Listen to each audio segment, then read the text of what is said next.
I kind of look dead. Like there's something about my face that's like, this girl is not alive right now. But hey y'all, I am back and I have some like weird, creepy travel stories for you guys. These aren't my stories. I don't have any creepy stories from my travels recently. Nothing weird has happened to me lately. But I did find an article that says 18 scary travel stories from haunted hotels to creepy cabins. I don't know if we'll get through all 18. We'll just see what happens. But getting started, this first one says, scary travel stories from a haunted cabin. When it comes to creepy road trip stories and travel horror stories, this is by far my most terrifying. When I was growing up, my family owned a cabin in Hancock, New York in the Catskills. It was mainly used for hunting, but we'd also drive up there to hike, ride quads, make campfire s'mores, and just be in nature. The cabin was small. It was actually a trailer that was affixed into the ground and then added onto slightly. Because of this, my cousin and I would share a big bed in the main part of the trailer, and my dad would sleep on the couch, but we were all virtually in the same room. One night, when I was about 10, I woke up to use the bathroom in the middle of the night, and I saw a man standing at the end of the bed staring at me. I knew instantly he was a ghost, as he was translucent and was dressed like he was from the mid-1800s. Quickly, I threw the cover over my head and squeezed next to my cousin, terrified. I must have passed out because the next thing I knew, I was on the floor of the trailer next to the couch. I could hear my dad snoring loudly, but every time I tried to reach out to wake him up, something would grab my hand and pull it back. The next morning, I woke up on the floor of the trailer with my hands over my head. I woke up in an even weirder position the following night, when my cousin and I awoke with the bed covered in vomit. It was from me, but I had no recollection of throwing up, and I had never thrown up in my sleep before. And that's where things get even more creepy. The next 2 times that I went to the cabin, I ended up waking up covered in my own vomit with barely any recollection of throwing up. That is something that has never happened to me before, but yet it was happening constantly at this cabin. Eventually we sold the cabin, though years later I was told that a family member once claimed to see a UFO landing in the yard when he got up to use the toilet at 3 a.m. Even now, over 20 years later after the incident, I still remember it vividly, and I firmly believe that cabin is possessed by something inhuman. This next one says, the Edinburgh vaults, tall tales for tourists or something sinister. The air that hung around me was cool, but by no means fresh. It clung to me in the dark, thick with stories, none of which ended happily, I was told.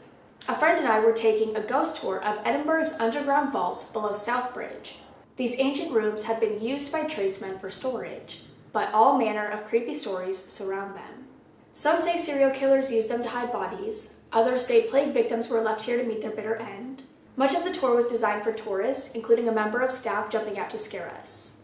Our guide also told us that many guests have odd experiences in the days following the tour. He told us that car radios start out of the blue and household items mysteriously move around. I passed this off as just another tall tale for tourists, although not for long. My friend and I returned to her apartment and went to bed. Something must have disturbed me because I found myself awake in the middle of the night. I was groggy, but something wasn't right. The door was moving. It swung from fully open to closed, creaking as it did so. I was no longer groggy. There was a reasonable explanation, I knew, if I could just think of it fast enough. Ah yes, my friend had probably gone to the bathroom and pulled the door closed behind her. I mustered up the courage to roll over, praying to see an empty bed beside me. No, she was fast asleep beside me. Damn it. I lay there shivering, aware there was no explanation for what I had just experienced. The next morning, I felt unsettled and flipped through my photos from the tour. I stopped on one that I had taken in almost complete darkness down in the vaults. 2 bright neon lights, scratches like fingernails right across the screen, despite the fact that there had been no lights in the room where it was taken. I decided to email it to the tour company to see what they would say. The cheery manager replied, they saw many unexplained photos like this, and did I mind if I keep it for their database? I didn't mind, I told him, but secretly my mind was running into overdrive. What on earth had I witnessed at Edinburgh? Okay, and this next one says an evil presence in a hotel. Many years ago, I stayed at the Stoneleigh Hotel while attending a convention in Dallas. It was a penthouse suite that had hosted Elvis Presley, John Lennon, and many other famous guests. At the time I stayed there, the penthouse stood empty because it was undergoing renovations. Late one night, I befriended a security guard who invited me, along with one of my coworkers, to tour the penthouse. We immediately took him up on the offer. Sorry if you hear noises, Weems is playing with a ball and it's loud. He explained that one of the rooms contained a hidden door that led to an elevator. Apparently one of the previous owners had installed it so we could easily access a room on a different floor where his mistress stayed. The guard informed us that one of the ladies had fallen to her death in the elevator shaft. He said employees could sometimes still hear the creaking sounds of the elevator even though it was no longer in use. My friend and I separated as we meandered throughout all of the rooms on the penthouse level. Even under its state of construction, the beauty of the space was clearly evident. We both had cameras with us and took lots of photos. At one point, I wandered down a narrow hallway that appeared to be a servant's prep area of some sort, which led to the kitchen. The lights weren't functioning at the time, and it was after midnight, so it was difficult to make out all of the details. Once I was a few steps inside the space, I immediately felt cold, and my instincts told me to turn around. So I did. I continued exploring the rest of the space and eventually met up with my friend on one of the balconies. We chatted with the security guard for a few moments, thanked him, and we left. It wasn't until the next day when we were driving home from the convention that we started discussing the details of the penthouse. I asked if she had noticed the dark hallway that led to the kitchen, and she said yes. I told her I had started to walk down the hallway but stopped myself because it felt cold and creepy and evil. She was nodding her head in agreement and started excitingly telling me how she started walking into the same space and had been overcome with a feeling of pure evil. She described it as a very tangible, physical sensation and said she immediately turned around and left the space. We were both fascinated that we had felt almost the exact same feelings in the exact same area, yet neither of us mentioned it to the other until almost a full day later. Still one of the craziest experiences I've had in a hotel. Interestingly, I found out that the hotel is known to be haunted, which I did some digging on Google. Apparently I'm not the only one who has had a creepy experience here. Okay, and then camping at an abandoned restaurant in the Dominican Republic. Every now and then we love heading out on a hiking and camping trip to the beautiful Dominican mountains to enjoy the pristine tropical nature and to escape from daily life. This time we headed from Punta Cana to Loma Linda, a mountain with a gorgeous panorama view and an abandoned restaurant. When pitching our tent, we put it on the old restaurant structures to protect us from the rain. When going to sleep, we left our tent door half open to benefit from additional ventilation.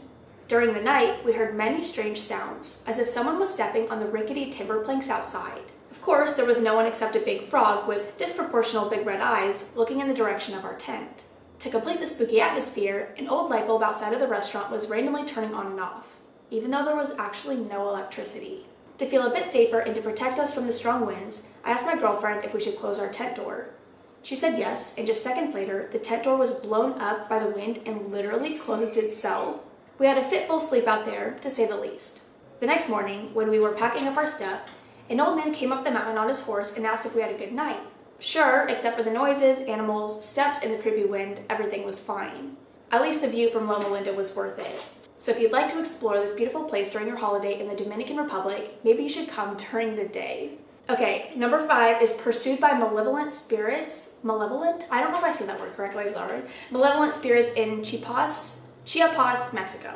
I'm gonna say a lot of this stuff wrong.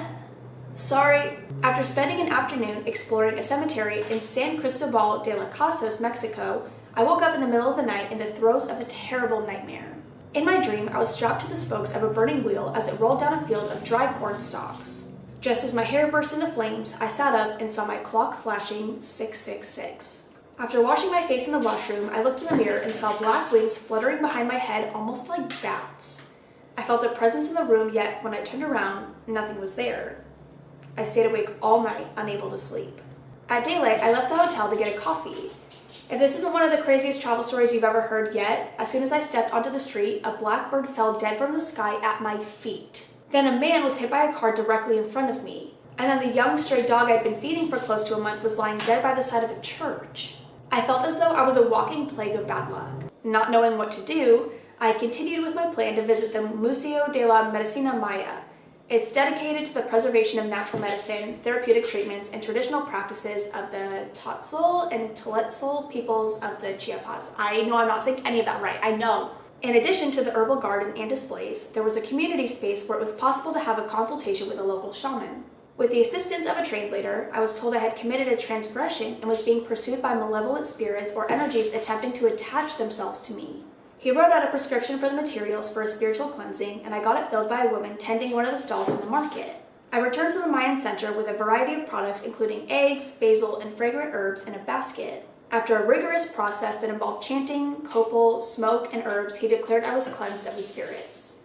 I'm really sorry about Weems. I know it's really loud. I don't really know what to do. I don't even know what he's playing with, honestly. It's not even a ball, it's like a crumb. But I don't want to take it away from him, because he's having fun. He suggested that in the future, I protect myself spiritually before wandering around in areas where lost spirits or negative energies may be residing or searching, such as cemeteries. I left the clinic very grateful to be free of the negative energies and to have learned a lesson. I now try to remember not to frequent potentially dark places unless I protect myself according to the shaman's instructions. I'm only going to read a couple more. If you guys like these, I can read the rest in another video. This is just like taking me so long. I think I'm having a hard English day, but I've already been filming for a while, so I'm going to read a couple more and then we're going to end. A dream within a dream. I had just arrived at a tiny hostel a short journey from Huras after a few days of hiking and camping in the mountains of Peru. It was the only accommodation for miles, was completely empty, and the place was run by a very old but welcoming Peruvian couple. The owners happily greeted us, but also seemed surprised that we had found them. Later in the evening, I was chatting with one of the owners while cooking some dinner. My Spanish wasn't great, but I recall him saying the words miedo and fantasma, which I knew meant fear and ghost. Unfortunately, I couldn't understand enough to know exactly what he was saying, and I didn't think much of it.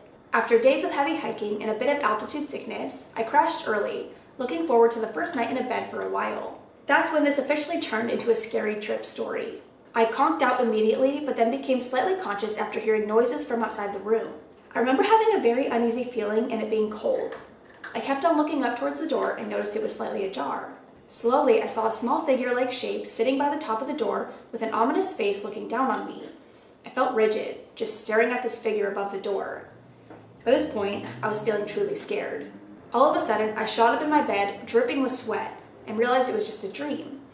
Felt a strange feeling of half-awake relief, then looked back towards the door to see this dark figure was still perched up there, looking at me. The feeling of panic that followed was indescribable. I completely froze in terror for what seemed like ages, just staring at this figure. I then woke up again, just like I had, but with much more sensation and a gasp of breath. The first time waking up was part of the dream. I had never experienced anything similar before, or again, after that night. I spent the rest of the night too damn terrified to fall asleep and trying my hardest not to look at the door. The next morning I spoke to the other owner, who spoke clearer English and told me that people had said the room was haunted by a ghost. I struggled to sleep in hostels for a long time afterwards. Okay, and this next one says, Mayhem at the Maritime. Ramping up for some video production work in New York City, I'm Michigan-based, our producer sent an email. How do we like the Maritime Motel in the Meatpacking District? It looked a little goofy, maybe, with its round porthole windows and old-timey wood-paneled lobby, but why not? Before I could write back, an email from a coworker arrived. Is there any way we could not stay here? I have a thing about nautical stuff, also clowns and dolls. Cue my eye roll, and urge to buy a clown doll in a sailor suit. Our producer, unswayed by phobias, booked the room. Our first night, I experienced nothing remotely ghosty, but sure enough, that coworker arrived on set looking traumatized. I heard kids whispering in my room last night. You're at the Maritime? Piped up a crew person. Whoa, that place is haunted. The frequent reports of hauntings at the Maritime are most often attributed to a period in the 80s when, as Covenant House, it hosted wayward teens who were not particularly well treated. In 2011, the time of our stay, the hotel kept a big file of reports from guests, including one woman who ran out of her room shrieking, wrapped in a towel. A ghost had interrupted her shower. Next breakfast, Sailor Phobia waved her phone triumphantly in the air. Look, look. She had taken a picture. Her, facing the bathroom mirror, surrounded by steam. Everyone crowded around. I can see a face. A little girl, right? So creepy.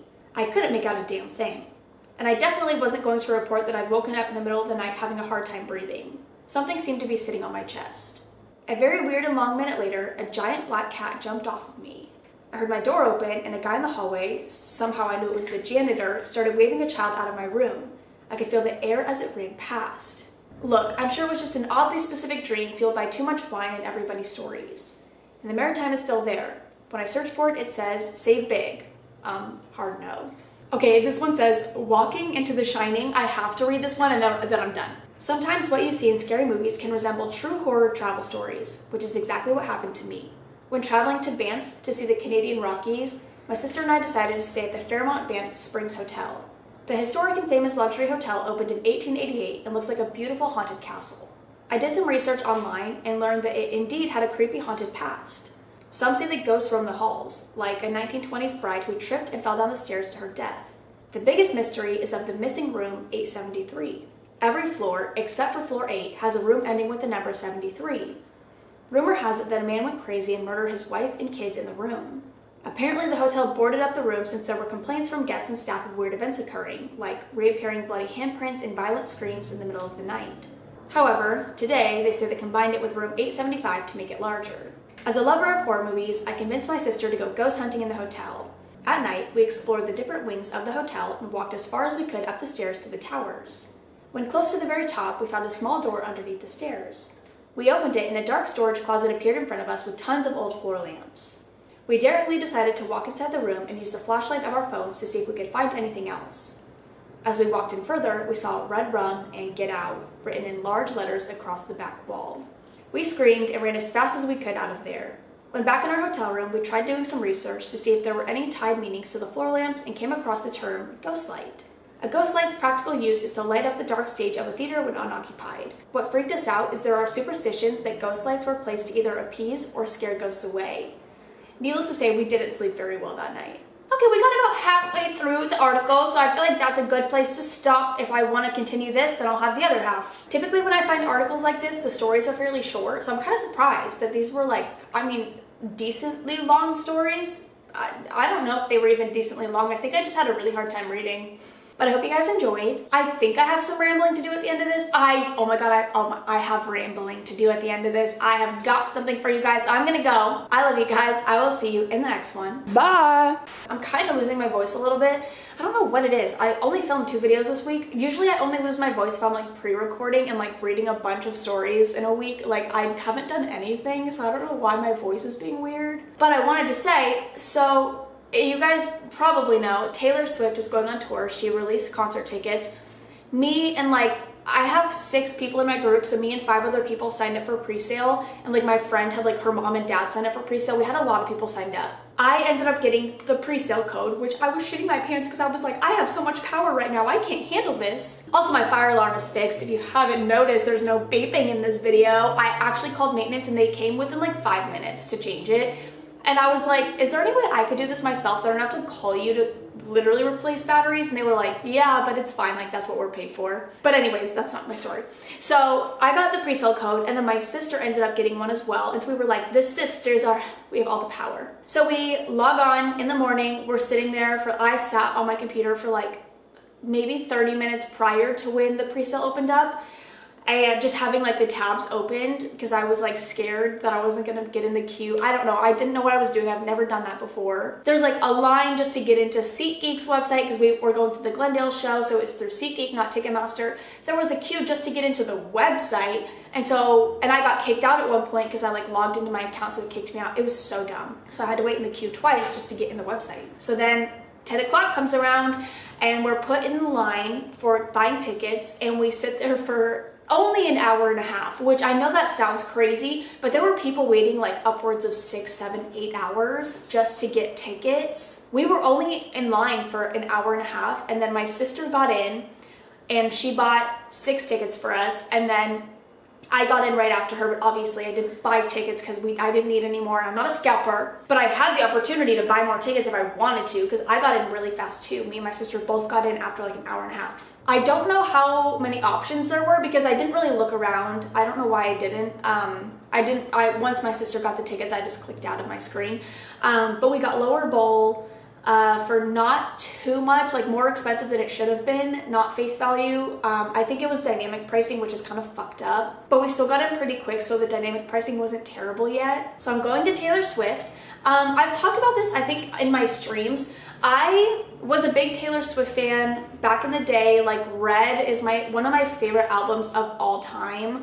All Too Well is one of my favorite songs of all time, which I feel a lot of people relate to that, but it's such a good song. I've listened to her new album because my sister is really into it. I've heard it a lot on TikTok, so I do know actually quite a few of the songs on the new album. Do I know Evermore and Folklore? Not really. I know some of the songs just because of my sister, but I'm gonna listen and get back into Taylor because I do really like Taylor Swift. I'm just not the biggest Swiftie in the world, which I almost feel bad that I got a ticket. And then I see people on Twitter who are don't bring people who aren't really Swifties, and I'm am I not really a Swiftie? I don't know, should I feel bad that I got a ticket? But I'm also going with 5 huge Swifties and then me, so I think I'm fine. I don't know, I'm just part of me feels guilty because I know a lot of people struggled to get tickets and a lot of people couldn't even get tickets because they got so expensive. So part of me feels kind of bad, but I'm also really excited. I like Taylor Swift, and so I'm really excited to go to the concert. I think it'll be so fun, and my sister is the biggest Taylor Swift fan that I know. And so I think seeing my sister like so happy at the concert will like, I don't know, I think it'll be so much fun. And it's like eras, and I do know a lot of her earlier eras, and so I don't know. And I'm gonna listen to the albums. I'm gonna, you know, I'm gonna try to learn all the songs, even though I don't know if that's possible to learn every single song, because I don't know what she's gonna play. But I'm really excited. I'm really, really excited. I'm back in my concert era. I was in my concert era when I was like in middle school, and then I stopped going to concerts for a really long time. But I've been to so many recently. Like I go to Harry in 1975, and now Taylor. Like I'm so excited. Now they're all huge concerts. I'm proud of myself that I'm getting past my concert anxiety, because I really like concerts. How many times have I said the word concert? Take a shot every time I say concert. But please don't be mad at me for going to Taylor Swift. Like, I feel like people are gonna be mad at me for going. I don't know why. I get so scared that I'm gonna get canceled for like the dumbest shit. Like people are gonna be like, oh my god, she's not a true Swiftie and she's going to Taylor Swift, canceled. I would literally, so please don't cancel me. I'm just really excited and I wanted to tell you. But I think I'm gonna go because I'm kind of hungry. And I gotta edit this video. I have had okay, do you guys, I guess this isn't relatable. But unless you're a YouTuber, I get these emails all the time that are from like people who edit YouTube videos for a living, and they're like, your videos kind of suck, do you want me to edit them for you? Like not verbatim, but basically saying that like your editing is like nothing, like I can make your videos so much better. I edit my own videos, so that's rude. And I don't think my videos need a lot of editing. Like when I used to make like those silly videos, like, or even like story times where I'm just telling my own story, those kinds of videos, I can see where editing would come into play. But I'm just sitting here reading stories. What the am I gonna zoom in on my face, like as I'm staring at my phone? Like, why the fuck would I like put all this hardcore editing into like scary stories? I feel like that takes away from it being scary. Wings, holy shit. And I feel like it takes it from being scary, because it's like the point of like editing like that is kind of to be more funny, I think. Could I put like scary music? Yeah, probably, but like I'm scared of getting copyrighted for literally everything. I'm the most paranoid person alive. I'm like, my whole channel's gonna get taken down. And so I'm like, stop emailing me if you want to edit my videos. I like editing my own videos because it gives me something to do. And I appreciate the offers, I really do. The ones that are nice, the ones that are like, you suck, like let me edit your videos, are stupid and annoying and mean and whatever. But like the people who are genuinely like, if you want like me to take some work off your hands, like I do, guys, I don't work a lot. Like I really don't. So like I need editing to like keep me sane, because it's like, it's something that I can do throughout my day. I like need it to keep me sane, literally. I feel like I've been rambling for a really long time. I don't know why I got onto this topic. I don't know what the point was or what I was gonna say. I have no idea. Moral of the story? No idea. But I like editing my own videos. I don't love editing, but I do like that it's something that I can do throughout the day, and it keeps me busy. I guess that's what I'm trying to say. What are you playing with? It looks like a T-R-E-A-T. T-R-E-A-T. Yeah. Eat it. I don't know what it is. I'm gonna go check it out. I'm gonna go though. I love you guys so much. See ya.